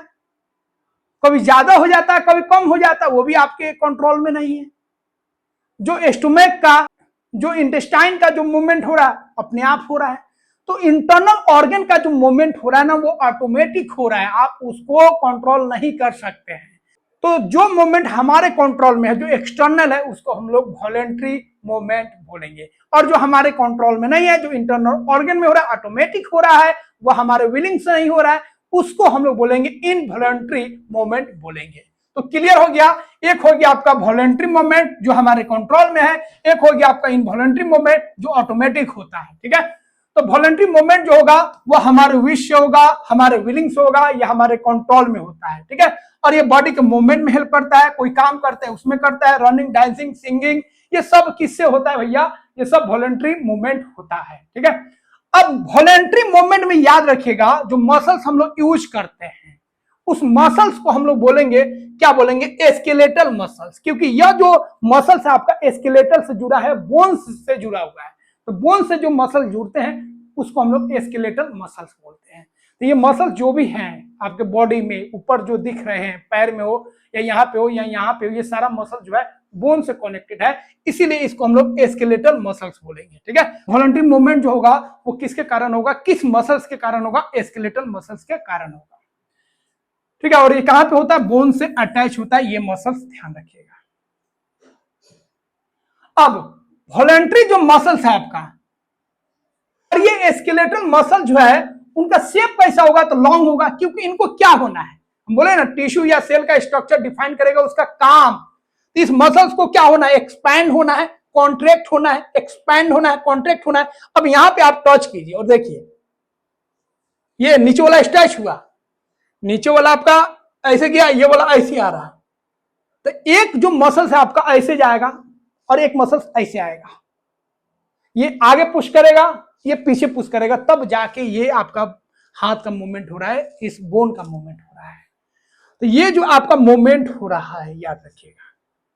तो यहां पे जो मसल्स आपका, उसमें जो आपका सेल होगा, उसमें जो टिश्यू होगा, उसका स्ट्रक्चर कैसे होगा, सिलेंड्रिकल शेप का होगा ना, इस शेप का थोड़ा सा होगा, क्योंकि उसको एक्सपैंड भी करना है और कॉन्ट्रैक्ट भी करना है। इसमें जो होगा याद रखिएगा, जो आपका मसल्स है स्केलेटल वाला, उसमें बहुत सारा न्यूक्लियाई होगा, ठीक है। उसके बाद एक टर्म याद रखिएगा, स्ट्रिएटेड। ये क्या होता है, तो यह जो मसल्स है ना, उसके अंदर देखिएगा थोड़ा सा आपको गांठ टाइप का दिखेगा। यह जो होता है आपका लाइट और डार्क बैंड्स टाइप का होता है, जो इस मसल्स में होगा। सॉफ्ट मसल में ये नहीं होगा, ये स्केलेटल मसल्स में होगा, जो कॉन्ट्रैक्ट करने में क्या करता है, हेल्प करता है। और इसी स्ट्रिएटेड के कारण जो बॉडी का मूवमेंट होता है फास्ट होता है। बाहर वाला जो मूवमेंट हो रहा है, जो वॉलंटरी हो रहा है, वो आपका फास्ट है। अंदर वाला जो मूवमेंट है इंटरनल ऑर्गन का, वो आपका फास्ट नहीं है। तो ये जो मसल्स आपके बहुत तेजी से कॉन्टैक्ट करते हैं, ठीक है, और ये हेल्प करते हैं फास्ट मूवमेंट में। रनिंग हो गया, जंपिंग हो गया, राइटिंग हो गया। कौन? स्ट्रिएटेड, याद रखिएगा। ये लाइट और डार्क बैंड्स होते हैं मसल्स में जो प्रेजेंट होते हैं। कौन मसल्स में? स्केलेटल मसल्स में। स्केलेटल मसल्स किसके लिए जरूरी है? वॉलंटरी मूवमेंट की वॉलंटरी मूवमेंट जो हमारे कंट्रोल में है। इनवॉलंटरी मूवमेंट्स आपको बता दिए, ऐसे मूवमेंट जो हमारे कंट्रोल में नहीं है, ऑटोमेटिक होते हैं। कहां पे होते हैं? इंटरनल ऑर्गन जो है उसमें होते हैं। इनका जो मूवमेंट होता है स्लो होता है और कंटिन्यू होता है। ये कंटिन्यू मूवमेंट होते रहते हैं, लेकिन जंपिंग रनिंग आप कंटिन्यू नहीं कर सकते, कुछ देर बाद थम जाइएगा। लेकिन यह जो है आपका इनवॉलंटरी, ये ऑटोमेटिक होता है और स्लो होता है, लेकिन कंटिन्यूअस होता है, ठीक है। डाइजेशन हो गया, हार्ट बीट हो गया, movement of food in intestine हो गया। अब इनवॉलंटरी मूवमेंट जो होगा वो किस मसल से होगा? स्मूथ मसल से। तो इंटरनल ऑर्गन में जो भी मसल्स है उसमें हड्डी थोड़े है भैया। अब इंटेस्टाइन में, स्टोमक में हड्डी थोड़े है, बोन थोड़े है। बोन से जो मसल्स कनेक्टेड है स्केलेटन। और इंटरनल ऑर्गन में जो भी मसल्स आपका होगा उसको हम लोग बोलेंगे सॉफ्ट मसल्स। सॉफ्ट मसल्स आपका इनवॉलंटरी मूवमेंट में हेल्प करेगा, जैसे स्टोमक में होगा, इंटेस्टाइन में होगा और अदर इंटरनल ऑर्गन में होगा। अब इनका शेप क्या होगा? ये जो होंगे स्पिंडल शेप के होंगे। ये जो होंगे आपका स्पिंडल, वो वाला जो था आपका सिलेंड्रिकल शेप का था, ये आपका स्पिंडल शेप का होगा, ठीक है। और इसमें सिंगल न्यूक्लियस होगा और इसमें आपका स्ट्रिएशन नहीं होगा। कोई आपका लाइट और डार्क बैंड जो मसल्स में है स्केलेटल वाला, वो उसमें नहीं होगा। तो दोनों में डिफरेंस याद रखिएगा। एक मसल्स हो गया आपका स्केलेटल मसल्स, ठीक है, उसमें आपका लाइट एंड डार्क बैंड था जिसको स्ट्रिएशन बोल रहे थे, वो आपका बोन से कनेक्टेड था। ये वाला जो मसल्स है सॉफ्ट मसल्स है, ये इंटरनल ऑर्गन का मसल्स होगा, ये बोन से कनेक्टेड नहीं होगा। उसके बाद ये स्पिंडल शेप का होगा, जबकि आपका स्केलेटल मसल जो था आपका सिलेंड्रिकल शेप का था, उसमें मल्टीपल न्यूक्लियाई, इसमें आपका सिंगल न्यूक्लियाई होगा और इसमें स्ट्रिएशन नहीं होगा। Why no striation? इसमें स्ट्रिएशन क्यों नहीं है? क्योंकि ये स्मूथ मसल्स है और इनको फास्ट मूवमेंट नहीं चाहिए। तो स्ट्रिएशन हेल्प कर रहा है फास्ट मूवमेंट में, क्योंकि ये जल्दी कॉन्ट्रैक्ट होगा और एक्सपेंड होगा। अगला है एक थर्ड टाइप का मसल्स, याद रखिएगा, कार्डियक मसल्स। कार्डियक मसल जो है पूरे बॉडी में नहीं पाया जाएगा। सिंपल आपको याद रखना है, थ्री टाइप्स के मसल्स हो गए। एक आउटर जो मसल्स आप देख रहे हैं उसको हम लोग बोलेंगे स्केलेटल मसल्स, उसमें मल्टीपल न्यूक्लियाई होगा और उसमें लाइट और डार्क बैंड होगा, मतलब उसमें स्ट्रिएशन होगा जो मूवमेंट को फास्ट बनाएगा, क्योंकि वो जल्दी कॉन्ट्रैक्ट करेगा और एक्सपैंड करेगा। जबकि जो सॉफ्ट मसल्स होंगे वो इंटरनल ऑर्गन में प्रेजेंट होंगे, उनसे क्या होगा? मूवमेंट स्लो होगा और कंटिन्यूअस होगा। इसमें सिंगल न्यूक्लियाई होंगे और इसमें कोई फास्ट मूवमेंट नहीं है, इसलिए यहाँ पे आपको लाइट और डार्क जो बैंड्स है, मतलब स्ट्रिएशन, वो आपका प्रेजेंट नहीं होगा। एक थर्ड मसल्स होता है, that is called cardiac muscles. ये बहुत फेमस वर्ड है कार्डियक, याद रखिएगा। तो जो आपका हार्ट में जो मसल्स होता है ना, बहुत ही स्पेशलाइज्ड होता है मसल्स, वो बाकी किसी पार्ट्स में नहीं होगा, बाकी किसी ऑर्गन में नहीं होगा। यह जो कार्डियक मसल्स है वो ओनली प्रेजेंट होगा किसमें? हार्ट में। तो हार्ट का जो मसल्स होता है वो बहुत ही स्पेशलाइज्ड होता है, क्योंकि उसका जो फंक्शन है बाकी ऑर्गन से स्पेशलाइज्ड है। क्योंकि इसमें एक ऐसा प्रॉपर्टीज है, मतलब यह कभी थकता ही नहीं है। बाकी ऑर्गन आपका रेस्ट कर लेगा, दिमाग रेस्ट कर लेगा, हर एक बॉडी का पार्ट्स रेस्ट कर लेगा, लेकिन ये कभी रेस्ट नहीं करता है। तो जैसे ही हम लोग का बर्थ हुआ, आपका बर्थ हुआ, वहां से वो स्टार्टिंग करता है और जब तक हमारा लाइफ होता है ना, तब तक ये कंटिन्यूअस काम करता है। तो हार्ट जो होता है बिना ब्रेक लिए हुए, अगर ब्रेक ले लेगा तो हम लोग को लाइफ पे ब्रेक लग जाएगा। ये ब्रेक नहीं लेता है और ये स्पेशल मसल्स का बनता है, that is called cardiac muscles, ठीक है। तो cardiac muscles are found only in heart. Structure क्या होता है? ये भी सिलेंड्रिकल फाइबर्स होता है और इसमें थोड़ा ब्रांचिंग टाइप का आपको दिखेगा, ठीक है। इसका फंक्शन क्या है? हार्ट बीट कराना कंटिन्यूअसली होल लाइफ। और ये ब्लड को क्या करता है? पंप करता है। ब्लड आता है फिर उसको पंप करता है, तो ये पंपिंग स्टेशन का काम करता है। कौन? आपका हार्ट। तो इसमें जो मसल्स है कार्डियक मसल्स है जो कभी थकते नहीं है, ये लगातार जो है, ठीक है, वो कॉन्ट्रैक्ट और एक्सपैंड करते हैं, कॉन्ट्रैक्ट और एक्सपैंड करते हैं। ठीक है, कॉन्ट्रैक्ट हो गए तो ब्लड आएगा, एक्सपैंड करेंगे तो ब्लड क्या होगा, फैल जाएगा, पूरे बॉडी पार्ट्स में चला जाएगा। फिर लगातार काम करते हैं। ठीक है, तो 3 तरह का मसल्स हो गया, ध्यान रखिएगा, स्केलेटल, स्मूथ मसल और कार्डियक मसल। कार्डियक मसल आपका होगा हार्ट में, ये आपका स्मूथ हो गया इंटरनल ऑर्गन में, और एक्सटर्नल जो आपका मसल्स है उसमें क्या होगा, स्केलेटल मसल्स। ठीक है, ये आपका मल्टीपल न्यूक्लियाई होगा, ये सिंगल न्यूक्लियाई होगा। इसमें आपका लाइट और डार्क आपका बैंड होगा, इसमें नहीं होगा। इसमें जो मूवमेंट होगा फास्ट होगा, इसमें जो मूवमेंट होगा स्लो होगा और कंटिन्यूअस होगा। तो बॉडी का हम लोग कवरिंग टिश्यू पढ़ लिए, बॉडी का कनेक्टिव टिश्यू हम लोग देख लिए, बॉडी का जो मसल्स टिश्यू है उसको भी हम लोग देख लिए। अब हम लोग बात करेंगे लास्ट टिश्यू का, दैट इज नर्वस टिश्यू। अब पूरा जो बॉडी है, बॉडी अलग अलग फंक्शन कर रहा है, मूवमेंट कर रहा है, इंटरनल ऑर्गन जो है अलग अलग काम कर रहा है। अब पूरे बॉडी को कौन कंट्रोल करेगा? तो जिस तरह सेल में पूरे सेल के फंक्शन को कंट्रोल करता था सेल का न्यूक्लियस, उसी तरह हम लोग के बॉडी को जो कंट्रोल करेगा, जो मॉनिटरिंग करेगा, जो गाइड करेगा, उसका नाम है ब्रेन। तो ये जो ब्रेन आप देख रहे हैं, केवल ब्रेन ही नहीं होता है, यही वाला हम लोग समझते हैं केवल यही आपका पूरा फंक्शन करता है, पूरे बॉडी को कंट्रोल करता है, ऐसा नहीं। तो पूरा एक नर्वस सिस्टम होता है जो पूरे बॉडी को आपको क्या करता है, कंट्रोल करता है। ठीक है, तो पूरे बॉडी को जो कंट्रोल सिस्टम है आपका, वो आपका क्या है, यही है आपका नर्वस सिस्टम। इसमें 3 पार्ट्स होता है, एक होता है आपका ब्रेन, एक होता है आपका स्पाइनल कॉर्ड और एक होता है आपका नर्व। ये आपका ब्रेन वाला पार्ट हो गया। अब इस ब्रेन से यह जो पीछे जो हम लोग देखते हैं बैकबोन ना, जिसको हम लोग बैकबोन बोलते हैं, इसी को हम लोग स्पाइनल कॉर्ड बोलते हैं, इसमें बहुत सारा आपको नर्व रहता है। यही नर्व जो है पूरे बॉडी से जुड़ा होता है और ये सबसे मेन होता है, मतलब ब्रेन के बाद सबसे मेन इंपोर्टेंट यही होता है। इसमें अगर कुछ गड़बड़ी हो जाए, कुछ फ्रैक्चर हो जाए, तो बॉडी जो है आपका मूवमेंट नहीं कर पाता है, आप चल नहीं पाएगा, उठ नहीं पाएगा, सो नहीं पाएगा। तो ये जो स्पाइनल कोड है ये बहुत इंपोर्टेंट होता है, क्योंकि यही आपको सारा जो आपका फंक्शन है उससे ये जुड़ा होता है। और एक तीसरा होता है जो पूरे बॉडी में आपका जो नर्व है, जो टिश्यू है वो फैला हुआ है, जिसको हम लोग नर्व्स बोलते हैं। तो ये 3 सिस्टम है इसमें। इस सिस्टम में आपको 3 पार्ट्स मिलेगा, एक ब्रेन, एक स्पाइनल कॉर्ड और एक आपका नर्व। तो पूरा जो सेंटर होता है आपका ब्रेन हो गया, यहां से पूरा मैसेज जाएगा आएगा, और जो स्पाइनल कॉर्ड है पूरे बॉडी से जुड़ा हुआ है, और जिस वायर से, जिस मैसेज से, जिस ट्रांसमीटर से जुड़ा है उसका नाम है नर्व। ये पूरे बॉडी में फैला हुआ है। जैसे गर्म चीज को हम टच करेंगे तो यहां से जो मैसेज जाएगा वो नर्व के थ्रू जाएगा, फिर वो ब्रेन तक पहुंचेगा। तो पूरे बॉडी में जो नर्व होता है, याद रखिएगा, फैला होता है।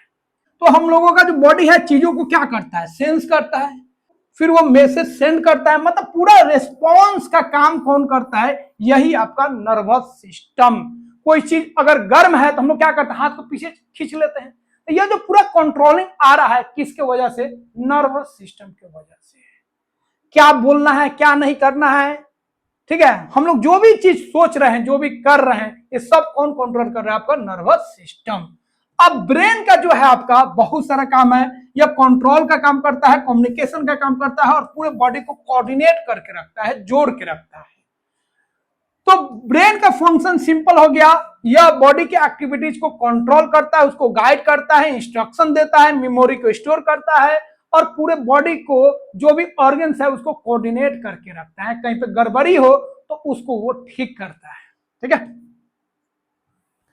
अब ये पूरा जो बॉडी में मैसेज पहुंचा रहा है, काम करवा रहा है, उस चेला का, उस सेल का नाम है, याद रखिएगा, न्यूरॉन। तो यह जो सेल है पूरे बॉडी में फैला होता है, जिसका काम होता है चीजों को ठीक करना, मैसेज को रिसीव करना, प्रोसेस करना और उसको रिस्पॉन्स करना। तो ये मैसेज को रिसीव भी कर रहा है, मैसेज को प्रोसेस भी कर रहा है, मतलब समझ भी रहा है, और उसका वो रिस्पॉन्स भी कर रहा है, क्या उसका सॉल्यूशन है। ये सब काम करता है कौन, neuron. The cells of nervous tissue are called neurons. जिस तरह किडनी जो है आपका नेफ्रॉन सेल से बना है, उसी तरह जो नर्वस टिश्यू है आपके, वो आपके नर्व से बने हैं, मतलब न्यूरॉन सेल से बने हैं। इसका फंक्शन क्या होता है, मैसेज को रिसीव करना, प्रोसेस करना और फिर उसको रिस्पॉन्ड करना, मतलब ट्रांसमिट करना। अब यह जो न्यूरॉन है ना, उसका बहुत ही स्पेशल शेप होता है। हर सेल का हम लोग अलग अलग शेप देखे थे। मसल सेल का अलग शेप था, जो एक सेल था उसका अलग था, स्पर्म सेल का अलग अलग था। उसी तरह यह जो आपका न्यूरॉन है, नर्व सेल का स्पेशल आपका स्ट्रक्चर होता है। यह आपका ब्रांचिंग टाइप का होता है। यह जो ब्रांच आप देख रहे हैं इसको हम लोग बोलते हैं डेंड्राइट्स, ठीक है। और यह जो आप बॉडी देख रहे हैं इसको हम लोग एक्सॉन बोलते हैं।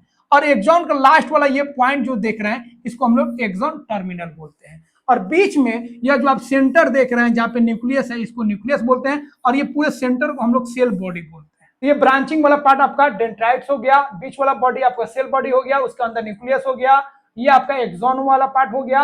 और एक्सॉन का लास्ट वाला ये जो छोर आप देख रहे हैं उसको एक्सॉन टर्मिनल बोलेंगे। सब पार्ट्स का क्या क्या काम होगा उसको समझ लीजिए। जो सेल बॉडी है वो आपका न्यूक्लियस कंटेंट रखता है और ये पूरा का क्या करेगा, कंट्रोल करेगा। पूरे न्यूरॉन को कंट्रोल सेंटर कौन है, आपका सेल बॉडी। जो डेंड्राइट्स है आपका वो शॉर्ट ब्रांच होता है, ठीक है। और यह क्या करता है, सिग्नल को पकड़ता है, मैसेज को रिसीव करता है। एक्सॉन जो है आपका लॉन्ग फाइबर है, मैसेज इसके थ्रू जाता है और इसके थ्रू दूसरे सेल में दूसरे न्यूरॉन को ट्रांसफर हो जाता है। तो एक्सॉन आपका लॉन्ग फाइबर लाइक स्ट्रक्चर होता है जो मैसेज को पास करता है दूसरे न्यूरॉन सेल में। स्पाइनल कॉर्ड क्या होता है, तो स्पाइनल कॉर्ड जो आप बताएं याद रखिएगा, ये सभी बॉडी से कनेक्टेड होता है। ये पूरे बॉडी से क्या होता है, कनेक्टेड होता है। इसमें अगर गड़बड़ी हो गया तो ब्रेन ठीक भी रहेगा फिर भी आप खड़ा नहीं हो पाइएगा, चल नहीं पाइएगा, ठीक है। बॉडी में मूवमेंट आपका रुक जाएगा। ये पूरा आपका, ठीक है। स्पाइनल कॉर्ड जो होता है ये ब्रेन को कनेक्ट करता है किससे, बॉडी से।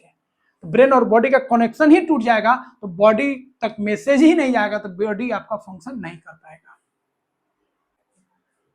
अगला हम लोग बात करेंगे ज्वाइंट्स। ज्वाइंट्स कहाँ कहाँ होता है, तो देखिए अलग अलग टाइप्स का ज्वाइंट्स होता है। जैसे इस हाथ में ये जो ज्वाइंट्स है आपका ऐसे तो होगा, मतलब जैसे गेट का जो कब्जा होता है वो एक तरफ खुलता है एक तरफ नहीं खुलता है, तो वैसे ही ये हैंड को देखिए एक तरफ खुलेगा, नीचे अगर करेगा ऐसे करेगा तो टूट ही जाएगा, मतलब इसका जो मूवमेंट है एक तरफ है। उसी तरह पैर का जो मूवमेंट है आपका, पैर ऐसे आपका मुड़ा जाएगा लेकिन आगे की तरफ ऐसे कीजिएगा पैर को नहीं हो पाएगा।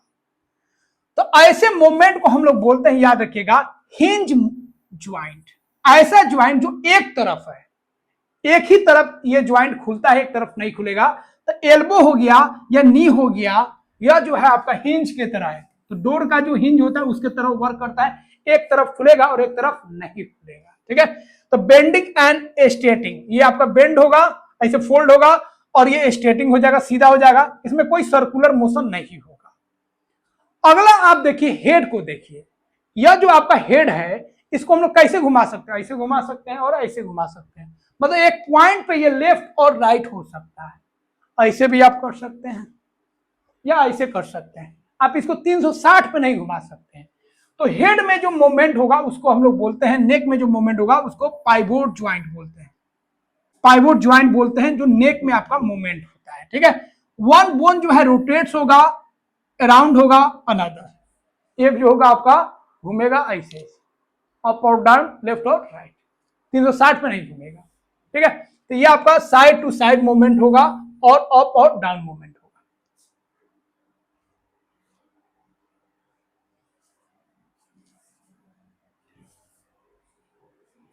उसके बाद शोल्डर को देखिए और हिप को देखिए। यह जो शोल्डर है आपका, यहाँ पे जो मूवमेंट हो रहा है, ये हाथ का देखिए पूरा 360 हो रहा है। तो ये मूवमेंट आपका शोल्डर का, यहाँ पे जो मूवमेंट है, यहाँ पे जो ज्वाइंट है आपका पूरा 360 होगा। और ये जो हिप है, बैक साइड में जो हिप है, वहां पे भी जो मूवमेंट होता है हम लोगों का वो कितना होता है, 360 होता है। तो बॉल, तो शोल्डर और हिप पे जो मूवमेंट होता है याद रखिएगा पूरा 360 होता है, ठीक है। अब ये कैसे होता है, लगता है कि यहाँ पे आपका बॉल टाइप का है, ठीक है, और इसमें जो है आपका सॉकेट फंसा हुआ है और ये सॉकेट घूम रहा है। तो चार तरह का मूवमेंट आपको याद रखना है। एक आपका नी और एल्बो पे, दूसरा आपका नेक में, तीसरा आपको ध्यान में रखना है शोल्डर पे और हिप पे, और चौथा आपको ध्यान में रखना स्कूल। यह जो आप देख रहे हैं, ये वाला पोर्शन जो देख रहे हैं उसको ध्यान से देखिए, यहाँ पे कोई मूवमेंट नहीं है। ये आपका जो ये जो जॉ है आपका, ये मूवमेंट कर रहा है। देखिए अगर इसको फिक्स कर दीजिएगा तो नहीं उठा पाइएगा। तो ये जॉ जो है, ये वाला पोर्शन वो मूव कर रहा है, ये वाला जो पोर्शन है पूरा जो ये स्कूल है, इसका कोई मूवमेंट नहीं है, इसको आप मूव नहीं कर सकते हैं। ऐसे ऐसे जो आप कर रहे हैं वो आपका नेक वाला पोर्शन ऐसे ऐसे हो रहा है, ये स्कूल का कोई मूवमेंट नहीं होता है, ये जॉ का मूवमेंट होगा। ये अपर जाओ, ये लोअर जाओ, तो अपर जो फिक्स रहता है, ध्यान रखिएगा। ये वाला जो आपका जॉ है ना, ये जो जबड़ा है वो मूव नहीं करता है, ये वाला जबड़ा आपका मूव करेगा। ये जबड़ा को फिक्स रखिए, इसको फिक्स कर लीजिए, देखिए मूव नहीं कर पाएगा। इसको दाब के आप मुंह को उठाए नहीं उठा पाएगा, क्योंकि इसका मूवमेंट होता है, इसका मूवमेंट नहीं होता है। तो अपर जॉ का मूवमेंट नहीं होता है, लोअर जॉ का मूवमेंट होता है, ठीक है। इसमें जॉ नहीं दिया है, लेकिन ध्यान रखिएगा। तो जो स्कूल होता है वो फिक्स्ड होता है, ठीक है, इसमें कोई मूवमेंट नहीं होता है, ठीक है। यहाँ पे देख लीजिए, ये आपका जो हो गया, ठीक है, ये वाला जो आपका, इसको पाइवोट ज्वाइंट बोलेंगे। गर्दन का जो आपका है ऐसे ऐसे, ठीक है।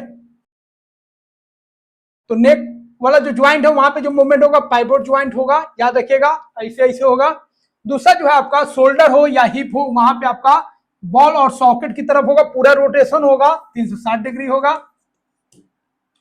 यहाँ पे ये जो नी वाला हो गया, ये जो आपका एल्बो वाला हो गया, या ये नी वाला जो पोर्शन है, एक तरफ मुड़ेगा एक तरफ नहीं मुड़ेगा, मतलब हिंज ज्वाइंट्स इसको बोलेंगे, ठीक है। और ये जो स्कूल होगा इसमें कोई मूवमेंट होगा, आपका फिक्स ज्वाइंट होगा। और ये जो जॉ होगा, लोअर जॉ, इसमें मूवमेंट होगा, ठीक है, अप और डाउन होगा। लेकिन इसमें जो है अपर जॉ में नो मूवमेंट होगा, याद रखिएगा, अपर जॉ में कोई मूवमेंट नहीं होगा। अब हम लोग देखेंगे स्केलेटल सिस्टम क्या होता है। तो देखिए, पूरा जो बोन से स्ट्रक्चर जो बना है ना, पूरा बोन वाला स्ट्रक्चर, उसको हम लोग बोलेंगे स्केलेटल सिस्टम। अब ये जो सामने आप पूरा स्ट्रक्चर देख रहे हैं, सिर्फ बोन ही बोन है, मतलब बॉडी में से मसल्स को हटा दीजिए, बॉडी में से मसल्स को हटाने पर जो स्ट्रक्चर आपको दिख रहा है, जहां पे सिर्फ बोन ही बोन है, that is called skeletal system, ठीक है। तो जब आदमी डेथ करता है तो उसमें से जब पूरा मसल्स हट जाएगा तो क्या बचेगा भैया, पूरा आपका केवल बोन्स बचेगा। तो ये पूरे स्ट्रक्चर को हम लोग क्या बोलेंगे, स्केलेटल सिस्टम बोलेंगे, ठीक है, क्या बोलेंगे, स्केलेटल सिस्टम। अब इसमें देखिए, इसको हम लोग 4 पार्ट्स में बांट देते हैं। एक ये वाला जो पार्ट्स हो गया, ये आपका स्कल हो गया, या स्कल बोलिए इसको, ये स्कल वाला पार्ट्स हो गया।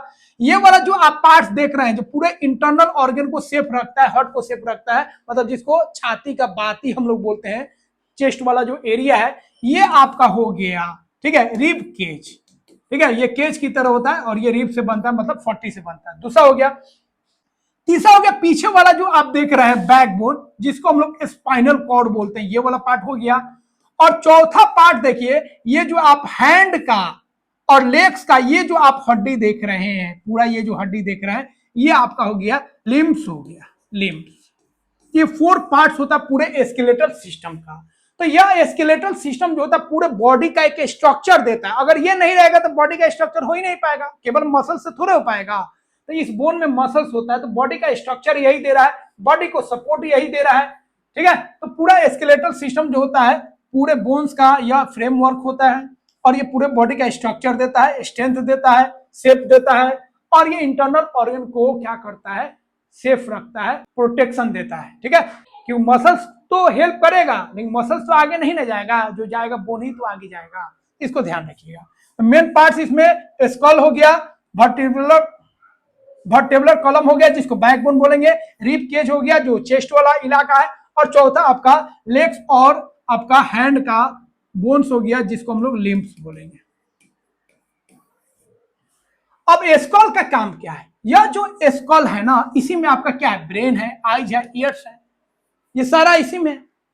वर्टेब्रल कॉलम का बात करेंगे, आपको पहले ही बता चुके हैं, यह जो आपका बैकबोन है बहुत इंपोर्टेंट है, क्योंकि ब्रेन को पूरे बॉडी से यही कनेक्ट करता है। अगर इसमें कोई डैमेज आ जाए तो दिक्कत हो जाएगा, क्योंकि ये बहुत ही फ्लेक्सिबल होता है, ऐसे झुक जाइए, ऐसे झुक जाइए, ऐसे झुक जाइए, कहीं से घूम लीजिए, डांस कर लीजिए, अलग अलग फ्लेक्सिबिलिटी ये हम लोगों को देता है, मूवमेंट में हेल्प करता है, बैठना हो उठना हो सब में यही आपका फंक्शन कर रहा है। इसमें टूट फूट हो जाएगा तो ब्रेन का बॉडी पार्ट से कनेक्शन टूट जाएगा, और बॉडी पार्ट्स आपके हिसाब से काम नहीं करेगा, तो ना आप उठ पाइएगा, ना चल पाइएगा, ना दौड़ पाइएगा, ठीक है। ये बहुत इंपोर्टेंट होता है। इसमें छोटा छोटा बोन्स होता है, जिसको हम लोग वर्टिब्रा बोलते हैं, क्या बोलते हैं, वर्टिब्रा, ठीक है। तो इसका स्ट्रक्चर क्या होता है भैया, ये छोटे छोटे बोन से बना होता है, जिसको वर्टिब्रा बोलते हैं हम लोग। इसका फंक्शन क्या, बॉडी को सपोर्ट करता है, बॉडी को खड़ा रखता है, ठीक है, और ये बेंडिंग और ट्विस्टिंग में क्या करता है, हेल्प करता है। इसके बीच में भी कार्टिलेज होता है, ठीक है, कार्टिलेज का डिस्क होता है, किसके बीच में, वर्टिब्रा के बीच में, जो फ्लेक्सिबिलिटी प्रोवाइड करता है और स्पाइनल कॉर्ड को इंजरी से क्या करता है, बचाता है। तो ये छोटा छोटा आप जो डिस्क देख रहे हैं ये आपका कार्टिलेज होता है। स्कल के बाद है आपका रिब केज। तो ये पूरा चेस्ट वाला जो एरिया आप देख रहे हैं ना, ये आपका होगा रिब केज। ये जो आप छोटा छोटा ये जो फट्टी आप देख रहे हैं इसी को हम लोग बोलते हैं रिब। कितना पेयर्स होता है, 12 पेयर्स, 12 इधर और 12 इधर, ठीक है। ये हो गया आपका 12 रिब्स इधर और 12 रिब्स इधर, टोटल आपका 24 आपका रिब्स होता है। 12 इधर 12 इधर। 3 जो रिब्स होता है नीचे वाला ये फ्लोटिंग करता है, मतलब ये रिब्स एक्चुअल नहीं है, फॉल्स रिब बोला जाता है क्योंकि ये फ्लोट करते रहता है। तो 3 पेयर्स आपका क्या करता है, फ्लोट करता है। और जब हम लोग ब्रीथिंग करते हैं, इन और आउट करते हैं, तो इसमें मूवमेंट आता है। ब्रीथ इन कीजिएगा तो ये एक्सपैंड करेगा, ब्रीथ आउट कीजिएगा तो ये क्या होगा, कॉन्ट्रैक्ट कर जाएगा। तो ये आपका 12 पेयर्स ऑफ रिब से बना होता है पूरा रिब केज। अब रिब केज पीछे जो ज्वाइंट होता है आपका बैक बोन से, मतलब आपका स्पाइनल कॉर्ड से जुड़ा होता है। और ये आगे जो आप रिब्स देख रहे हैं, ये आगे यह जो बोन से कनेक्टेड होता है रिब्स, इस बोन को, यह जो मजबूत बोन है, स्ट्रॉन्ग बोन है, उसको हम लोग स्टर्नम बोलते हैं। क्या बोलते हैं, स्टर्नम। तो आगे यह ज्वाइंट होता है, याद रखिएगा, किससे, स्टर्नम से, और पीछे यह ज्वाइंट होता है रिब्स किससे, बैकबोन से, मतलब आपका स्पाइनल कॉर्ड से, ठीक है। इसका फंक्शन क्या है, हार्ट को, लंग्स को, लिवर को क्या करता है, प्रोटेक्ट करता है। और ये ब्रीथिंग में हेल्प करता है। ये ब्रीथिंग में हेल्प कैसे करता है, क्योंकि ये एक्सपैंड भी कर रहा है और कॉन्ट्रैक्ट भी कर रहा है। जब हम लोग एयर को इन करते हैं, ब्रीदिंग करते हैं, ये एक्सपैंड हो जाता है। जब ब्रीथ आउट करते हैं तो ये कॉन्ट्रैक्ट हो जाता है, रिलैक्स हो जाता है। तो ये फ्लेक्सिबल होता है, फ्लेक्सिबल कार्टिलेज का बना होता है जो एक्सपैंड और कॉन्ट्रैक्ट दोनों करता है। इसकी वजह से चेस्ट में स्पेस बन जाता है, एयर को इन करता है, फिर आउट करता है, स्पेस कम हो जाता है, और ये क्या होता है, एक्सपैंड और कॉन्ट्रैक्ट करते रहता है। इंपोर्टेंट पॉइंट क्या है, यह जो है, ठीक है, अगर रिब्स में चोट फोट लग जाए तो ब्रीदिंग में क्या होता है, दिक्कत हो जाता है। इसीलिए एक्सीडेंटल केस में यहाँ पे अगर आपका चोट लग गया तो इंटरनल ऑर्गन डैमेज हो सकते हैं, ब्रीथिंग में दिक्कत हो जाएगा, जिसके कारण डेथ भी हो जाता है। अब हम लोग लास्ट पॉइंट बात करेंगे, मस्कुलोस्केलेटल सिस्टम। यहां पे देखिए 2 वर्ड से बना है, एक आपका मसल्स है और एक आपका स्केलेटल है। तो मसल्स और स्केलेटल से मिलकर जो सिस्टम बनता है, जो बॉडी बनता है, उसी को हम लोग मस्कुलेटल सिस्टम बोलते हैं। मतलब मसल्स भी है और स्केलेटल भी है, ठीक है। अब इसमें बोन्स भी आएगा, मसल्स भी आएगा, ज्वाइंट्स भी आएगा, कार्टिलेज भी आएगा, टेंडन्स भी आएगा, लिगामेंट्स भी आएगा। ये सब मिलकर जो सिस्टम तैयार किया, दैट इज कॉल्ड मस्कुलेटल सिस्टम, ठीक है। तो इसको याद रखिएगा। तो मस्कुलोस्केलेटल सिस्टम इसी को बोलेंगे, जिसमें बोन्स भी है, कार्टिलेज भी है, टेंडन भी है, लिगामेंट भी है, ज्वाइंट भी है, सारा चीज है, ठीक है। इसी को हम लोग मस्कुलेटल सिस्टम बोलेंगे। ये बॉडी को सपोर्ट करता है, स्टैंड करता है, मूवमेंट करता है, सारा काम में मिलकर यही सब करता है। तो बॉडी का जितना भी फंक्शन है सब यही सब मिलकर करता है, ठीक है। तो आपको बता चुके हम लोग मूवमेंट कैसे करते हैं। ये वाला मसल्स आपका क्या हुआ, ऐसा अगर आप कीजिएगा, ऐसे कीजिएगा तो एक मसल्स आपका कॉन्ट्रैक्ट होगा, ऐसे जाएगा, एक मसल्स ऐसे जाएगा, एक मसल्स ऐसे आएगा, तो वो हड्डी को क्या करता है, मूवमेंट दे देता है। एक एनसीईआरटी में पॉइंट से याद रखिएगा, बोन मैरो।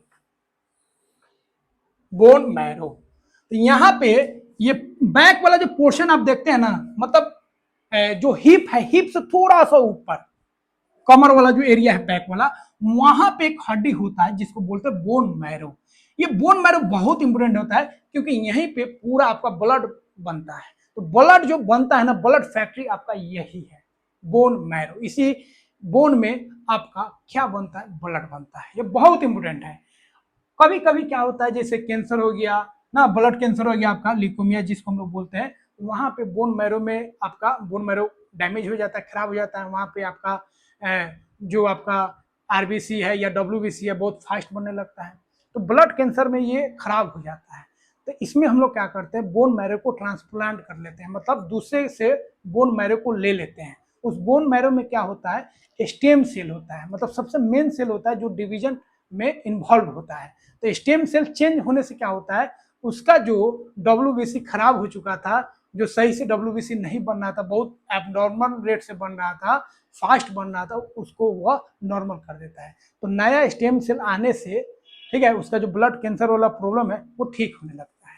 तो बोन मैरो याद रखिएगा, स्टेम सेल इसमें होता है बोन मैरो में, जो स्पेशलाइज्ड होता है सेल डिवीजन में, नए नए सेल बनाता है, आरबीसी, डब्ल्यूबीसी, प्लेटलेट्स और अदर सेल बनाता है, ठीक है। डोनर से स्टेम सेल को लिया जाता है और जो इन्फेक्टेड पर्सन है जिसको बीमारी है उसमें डाल दिया जाता है और धीरे धीरे उसका स्टेम सेल काम करने लगता है और नए सेल को नॉर्मल रेट से बनाने लगता है और वो उस बीमारी से ठीक हो जाता है। तो स्टेम सेल का बहुत ज्यादा आजकल डिमांड है, क्योंकि जिस तरह ब्लड को मिलाया जाता है ना, उसी तरह स्टेम सेल का भी क्रॉस चेक होता है। मतलब आपका अगर 10 लाख आदमी है तो हो सकता है आपका स्टेम सेल कुछ लोगों से मिले, 1 लाख में 1 या 2% से ही आपका स्टेम सेल मिल सकता है। अगर हम ब्लड के केस में बात करें तो अगर 100 आदमी हो तो 1-2 से तो मिल ही जाएगा, लेकिन यहाँ पे लाख में बहुत कम लोगों से आपका स्टेम सेल मिलता है। ठीक है, तो यहाँ पे हम लोग पूरा इस चैप्टर को कर लिए कवर। आई होप सारे पॉइंट्स को आप समझ गए होंगे। कोई भी डाउट्स है तो कमेंट बॉक्स में जरूर बताइए और इस ऐप को जरूर डाउनलोड कर लीजिए। यहाँ पे आपको पूरा नोट्स जो है आपका बेहतरीन नोट्स पूरा आपको मिल जाएगा, जहाँ पे आप सिंपल वे में पूरा रिवीजन कर सकते हैं। और वीडियो को लाइक और सब्सक्राइब करना मत भूलिए, क्योंकि लाइक और सब्सक्राइब जितना कीजिएगा उतना हमको मोटिवेशन मिलता है और आपके लिए और बेस्ट करने के लिए हम पूरा इनकरेज हो जाते हैं। तो हमको इनकरेज कीजिए, मोटिवेट कीजिए, लाइक कीजिए और शेयर जरूर कीजिए। मिलते हैं friends next day next video में। Goodbye, good night, take care.